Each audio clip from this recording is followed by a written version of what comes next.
Buenos días, jóvenes, nuevamente nos vemos el día de hoy para ver el tema que nos corresponde, que es el boom latinoamericano.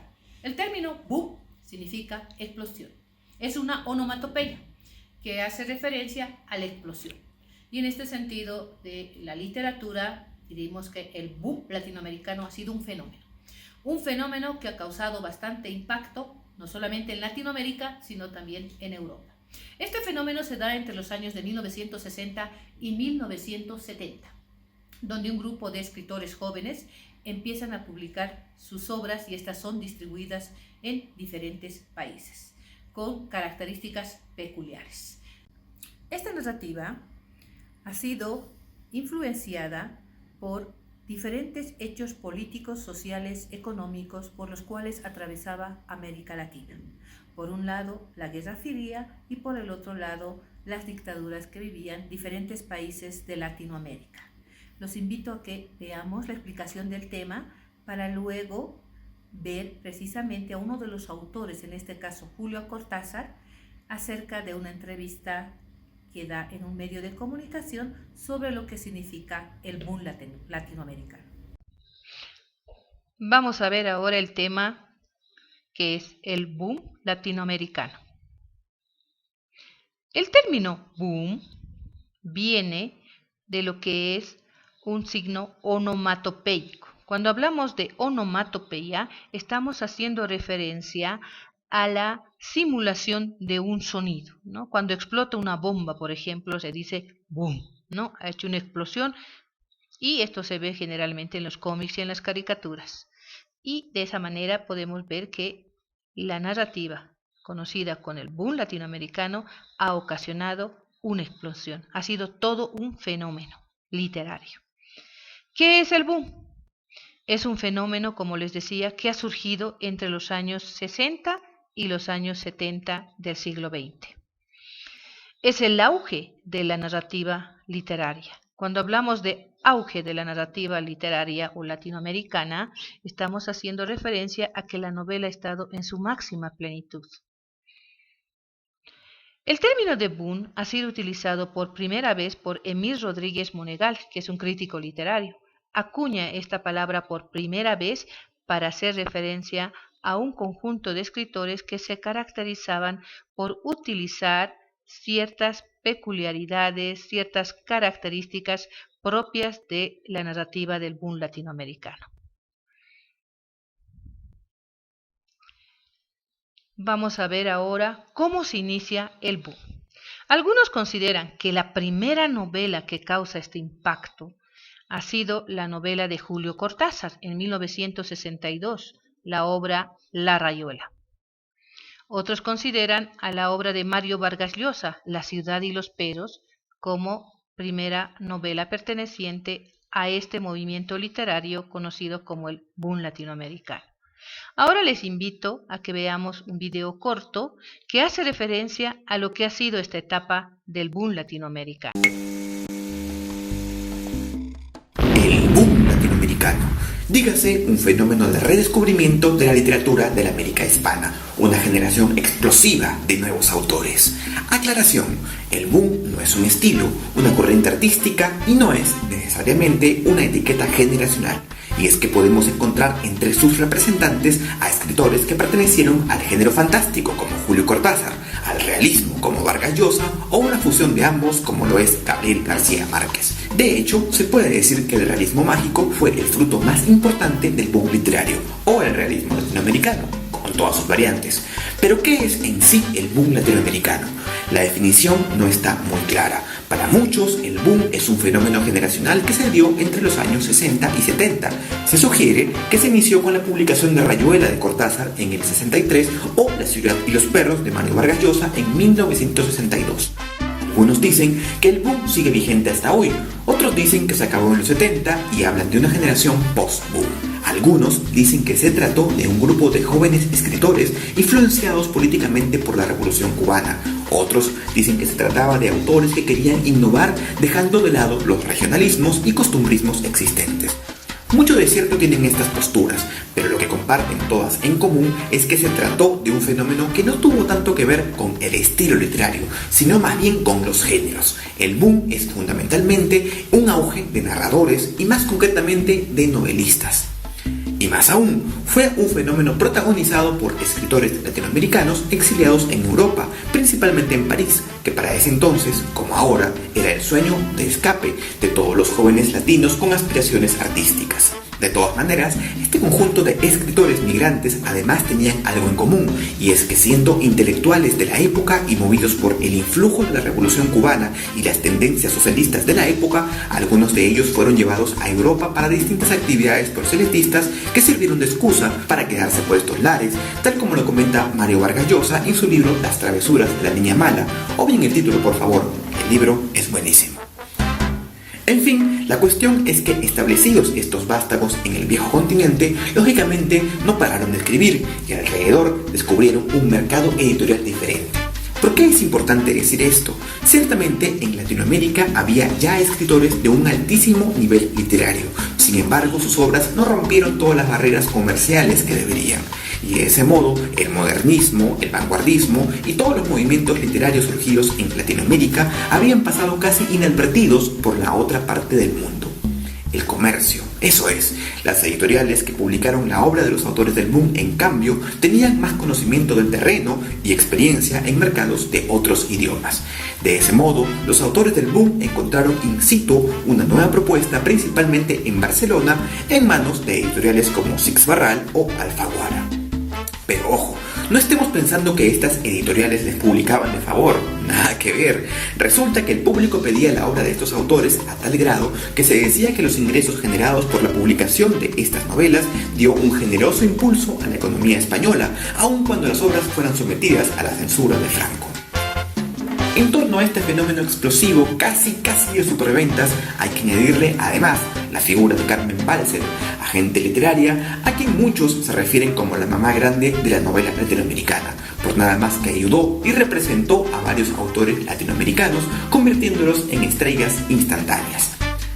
De otro lado, en territorio americano, hay quienes fueron especialmente críticos con el boom, como es el mismo Mario Benedetti, que afirmaba que ninguno de aquellos tenía algún talento especial, solo que habían estado en el escenario correcto y en el momento correcto, pero que no representaban totalmente la pluralidad de América. Algo con lo que yo también estoy de acuerdo, aunque no me parece que eso los desprestigie para nada. De todas maneras, no se puede negar la importancia de este fenómeno internacional, dado que era la primera vez que la literatura latinoamericana estaba en los ojos del mundo, no como un bien exótico, sino como un producto de altísimo valor que opacaba la escena europea de la época.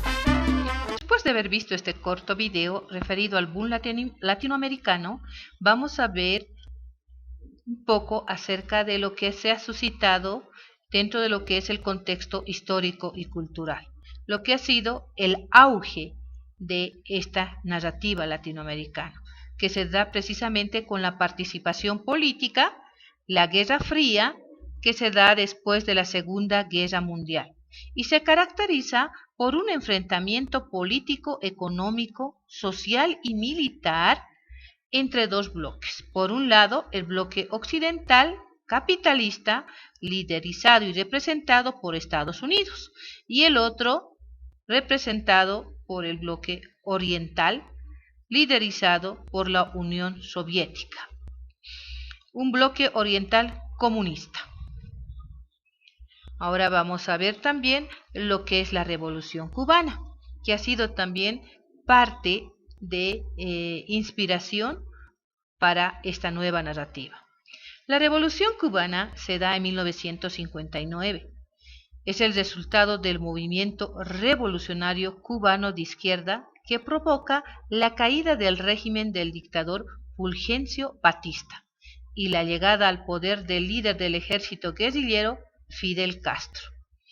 Y de esta manera se frustra la intervención de parte de Estados Unidos, quien quiere tomar estas islas. También tenemos que tomar en cuenta los gobiernos dictatoriales que predomina en toda América Latina. Durante 1950 y 1975 se da grandes cambios notables en la forma de escritura. También se puede apreciar en la forma de interpretación, de cómo interpretamos nosotros esta nueva narrativa. ¿Qué características tenía esta nueva narrativa? Trata el tiempo de una forma no lineal. Si leemos una novela, por ejemplo, como la de 100 años de soledad, podemos ver que el tiempo no es lineal, que empieza en un presente, se va para el futuro, retrocede hacia el pasado, entonces la narración deja de ser lineal. Y lo mismo pasa con el desarrollo de la misma. La novela deja de ser plana.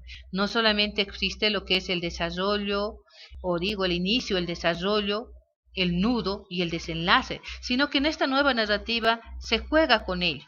Puede comenzar con un final, como por ejemplo el inicio de esta novela del túnel, que empieza: mi nombre es Juan Pablo Castel y maté a María Iribar. O Crónica de una muerte anunciada, de Gabriel García Márquez, que inicia la novela ya con la muerte de Santiago Nazar. Entonces podemos ver que en esta nueva narrativa no es el desarrollo de la misma, no es una narración como una narración tradicional. Rompe barreras de lo fantástico y lo mundano. Dentro de esta nueva novela se utiliza bastante lo que es el realismo mágico, lo fantástico, lo onírico, ¿no? Como también lo mundano. Sus escritores difundieron el realismo mágico. Describían la estructura de un lugar. Tendencia a quitarle el valor a la muerte, pues en el mundo es ya de sí infernal. Entonces incluyen la temática de la muerte, no hay ese miedo, sino que parte de su realidad. Tratan temas como el poder, la represión, el miedo impuesto por las dictaduras. Un ejemplo de este tipo de novela podemos decir La Casa de los Espíritus, de Isabel Allende. El auge de la literatura latinoamericana comenzó con los escritos de José Martí, Rubén Darío, José Asunción Silva. Estos escritores, de cierta forma, han antecedido a estos escritores y gracias a ellos han ido llegando hasta lo que ha sido la narrativa del boom latinoamericano. Han sido influencias que han recibido estos escritores. En Europa se puede mencionar que ha influido el escritor Jaime Joyce para esta narrativa del boom latinoamericano. Al igual que los escritores latinoamericanos del movimiento vanguardista. ¿Qué quiere decir esto? Que también han recibido influencia del movimiento vanguardista, que se caracterizaba por romper las normas, las reglas, ¿no? Buscaban un arte creativo, original, de la misma manera que estos escritores del boom latinoamericano. ¿Qué recursos literarios utilizaban? Dentro de los recursos literarios podemos mencionar que usaban lo que es los neologismos, quiere decir los nuevos términos, lo iban implementando en su narración, ¿no? Como por ejemplo wifi, chatear, ¿no? Que son términos nuevos que han sido empleados y utilizados en su novela. Luego también habría que hablar de lo que es la circularidad narrativa. Ya como indicábamos que la novela, el desarrollo de una novela no es lineal o comenzaba con un inicio, un nudo, luego el conflicto, luego el final, ahora con esta nueva narrativa todo es circular. Existe un inicio, conflictos dentro de lo que es la novela, el desarrollo, nuevamente puede suscitarse el conflicto y de esa manera se va desarrollando toda la novela. También lo que es la anulación de la puntuación. Los autores principales de este movimiento del boom latinoamericano son Gabriel García Márquez. Gabriel García Márquez, que ha escrito varias novelas, la más reconocida entre todas con la cual ganó el premio Nobel es la obra 100 años de soledad. Tenemos también a Julio Cortázar con la novela Rayuela. Carlos Fuentes, que escribió La región más transparente. Y Juan Rulfo con su obra Pedro Páramo. Son autores principales de esta etapa del movimiento del boom latinoamericano. Ahora veamos el realismo mágico dentro del boom. ¿Por qué vemos el realismo mágico? Porque el boom latinoamericano utiliza lo que es esta parte de lo mágico, lo maravilloso, lo fantástico. ¿Y qué es el realismo mágico? Es describir la realidad, pero de forma alterada. Realismo mágico también podemos indicar que va explicando lo real, pero también lo extraño, tomado en cuenta o relacionándolo con lo cotidiano. También la expresión de emociones. Realidades del territorio, que quiere decir que los escritores les ha tocado ver todos los conflictos políticos, económicos, sociales por los cuales atraviesa América Latina y a partir de ello se inspiran y aprovechan esta situación para escribir dentro de su novela estos hechos que se han suscitado en América Latina. Características del realismo mágico. ¿Qué características tiene el realismo mágico?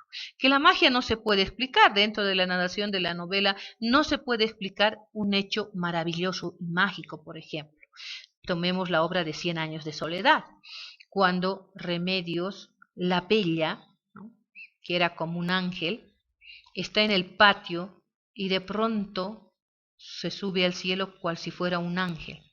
Y detrás las sábanas que estaban en el tendedero, las cuales habían sido lavadas por Fernanda, se suben tras ella. Es algo que no se explica en toda la novela. Lo mismo pasa en el cuento de la triste historia de Cándida Heredia y su abuela desalmada, cuando Ulises mata a la abuela de Erendira, ¿no?, con un veneno, dice que podía aniquilar a todo un regimiento y ésta no muere. Pero cuando la apuñala, indica muy claramente que tras una y otra vez de haberla apuñalado, en vez de botar a lo mejor sangre, lo que brota de su cuerpo es un líquido verde. Es algo inexplicable que no podemos comprender. La magia por eso no puede ser explicada dentro de esa novela, simplemente se da. Realidades presentes en elementos maravillosos. Un hecho real es llevado a un hecho fantástico, maravilloso. La realidad histórica, como también la realidad plasmada desde lo que es lo irreal, lo inconcebible. Elementos fantásticos nunca explicados. Los elementos fantásticos no son explicados. En todo el proceso de la novela simplemente se dan, pero a la final no se descubre por qué se dan estos hechos. Símbolos de sexualidad, emoción a detalle. Esto implica a que el tema de la sexualidad siempre ha sido un tabú, ¿no? Pero en esta nueva narrativa del boom latinoamericano no se hace alusión, es decir, no se la elude dentro de la temática, sino todo lo contrario, se la utiliza como parte de inspiración de la novela. La obra de 100 años de soledad, por ejemplo, que podemos ver lo que es el incesto en todo el proceso de la novela durante varias generaciones. De la misma manera, en la obra La ciudad y los perros también se puede percibir parte de esta temática. Deja de ser un tabú, algo de lo que estaba prohibido hablar, como se dio en otras novelas, ¿no? Un caso, por ejemplo, Madame Bovary, que a Gustavo Flaubert lo encarcelan por escribir acerca de la infidelidad de una mujer. En cambio, esta nueva narrativa toma este tipo de temáticas, aparte también de lo que es los problemas subjetivos del hombre. Los protagonistas se desenvuelven en un terreno onírico, en algo inexplicable, de sueños. Hay múltiples narradores, no solamente un narrador. El tiempo no es lineal. Otros escritores, dentro de lo que es el boom latinoamericano y otras obras también, mencionamos nuevamente a García Márquez con 100 años de soledad, El amor en los tiempos del cólera, Crónica de una muerte anunciada. Luego tenemos a Alejo Carpentier, El reino de este mundo y los pasos perdidos, Miguel Ángel Asturias, Leyendas guatemalas y Hombre de maíz. También tenemos a la escritora Isabel Allende, La casa de los espíritus y del amor y otros demonios. Principales escritores, continuamos, tenemos a Julio Cortázar, Rayuela y Bestiario. A Carlos Fuentes, La muerte de Artemio Cruz y Tierra Nuestra. Franz Kafka con su obra La metamorfosis y Mikhail Bulgakov, El maestro y Margarita. ¿no? Esos son los representantes. Espero que hayan comprendido. Ahora vamos a ver un video de Julio Cortázar que precisamente habla de lo que ha sido la etapa del boom latinoamericano. Para terminar el tema, les invito a que veamos este video corto en el cual Julio Cortázar, autor de La Rayuela, que se considera como una de las primeras novelas pertenecientes al boom latinoamericano, en una entrevista habla precisamente de este movimiento. Y con respecto al boom, empezando porque como en el caso de cómic, siempre me ha molestado que un fenómeno latinoamericano sea definida con un término inglés, que es políticamente muy significativa, esa debilidad, lamentable debilidad. Yo creo que el boom responde al azar, a ese azar que hace tan bien las cosas. El azar hace muy bien las cosas en la historia, lo hace mucho mejor que la lógica, que en un momento histórico importante para América Latina, en que está dominada por un imperialismo que la quiere convertir en una factoría, en una colonia, pues el azar haga que aparezcan 5, 6, 8 excelentes escritores que lanzan un montón de libros y de golpe crean un estado de conciencia que abarca todo el continente. Porque mira, Joaquín, y esto es importante, tú sabes cómo ha sido atacado el boom, considerándolo una especie de maniobra editorial, considerando que la promoción de los editores había lanzado al boom. Bueno, yo no estoy calificado para hablar de eso, porque yo soy uno de los protagonistas del boom, pero puedo decirte que mi obra personal fue hecha en la soledad, fue hecha en la pobreza, fue hecha sin el menor apoyo editorial, y que cuando los editores se despertaron a mis libros, a los libros de Fuentes, a los de García Márquez, a los de Vargas Llosa, se despertaron porque las primeras precarias y difíciles ediciones habían sido bruscamente leídas por un montón de gente que se las pasó de mano en mano, y los editores, que no son tontos y que están ahí para ganar dinero, comprendieron perfectamente que esos escritores había que editarlos. Ellos no nos inventaron a nosotros. Nosotros escribimos solos, además lejos de América Latina. García Márquez escribió lejos, Vargas Llosa se escribió lejos, Asturias escribió lejos, y yo también. No teníamos amigos editores, no teníamos editores. Los editores vinieron después. Y es una tentativa de deformar la realidad, sostener que el boom es una maniobra hecha con fines de promoción. Porque la verdad es que ninguna promoción editorial ha salvado a un autor o a una literatura. Con una gran campaña de promoción puedes lanzar un libro, una primera edición, pero si el libro no vale por sí mismo, ¿cuánto tiempo dura? A mí lo que me alegra en este fenómeno del llamado boom es que hay dos cosas. En primer lugar, que hemos sido leídos por primera vez por nuestros compatriotas. Yo pertenezco a una generación que no leía a los escritores latinoamericanos, sino con cuentagotas. Teníamos a Borges, teníamos a Arlt, teníamos a 2 o 3, y ahí se acababa. Estábamos vueltos a Europa. Lo que leíamos era la última novela de Graham Greene, la última novela de François Mauriac, la última novela de Pearl Buck o de Hemingway. Magníficos escritores y que hay que leer y en buena hora, pero estábamos de espaldas a nuestra realidad. Y en 10 años de eso que llaman el boom, sucede que hay millones de latinoamericanos que se han despertado a ese hecho maravilloso de tener confianza en sí mismos, porque si yo tengo confianza en un escritor argentino, estoy teniendo confianza en mí mismo, tengo confianza como perteneciente a una sociedad, a una cultura, a un ritmo histórico. Entonces de golpe tenemos un continente que nos lee a nosotros. Y entonces fíjate lo que eso significa como signo revolucionario, como búsqueda de una identidad. Sabemos cada vez mejor que somos latinoamericanos y que, como dijo Darío, invirtiendo la frase, tantos millones de hombres no hablaremos inglés, hablaremos español.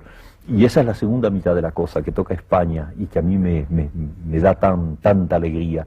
Y es el hecho de que ustedes, los españoles, nos leen a los latinoamericanos y nos leen amistosamente, nos leen fraternalmente.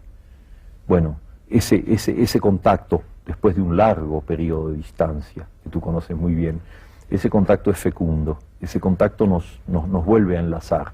Ya no necesitamos ni a Hernán Cortés ni a Pizarro, los que crearon las diferencias. Ya somos un solo conjunto unidos por un idioma. y ojalá que por un mismo destino histórico.